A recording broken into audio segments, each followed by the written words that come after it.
கேரள சுகாதாரத்துறை அமைச்சர் வீணா ஜார்ஜ் மீது தாக்குதல் நடத்தப்பட்டதற்கு கேரள முதலமைச்சர் கண்டனம் தெரிவித்திருக்கிறார். விவரங்களோடு நிகழ்ச்சிய செய்தியாளர் சுசித்ரா, விவரம் என்ன?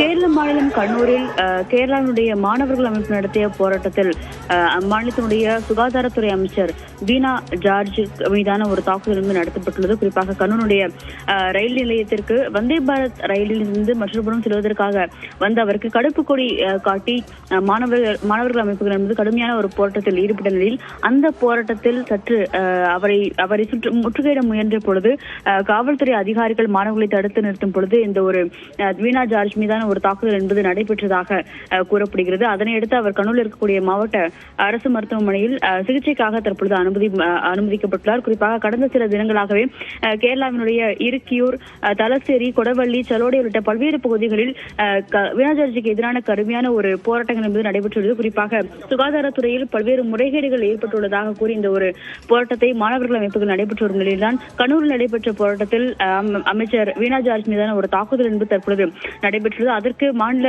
முதல்வர் கடுமையான ஒரு கண்டனத்தையும் முன்வைத்துள்ளதையும் முக்கியமாக பார்க்கப்படுகிறது. விரிவான தகவலுக்கு நன்றி சிஸ்திரா.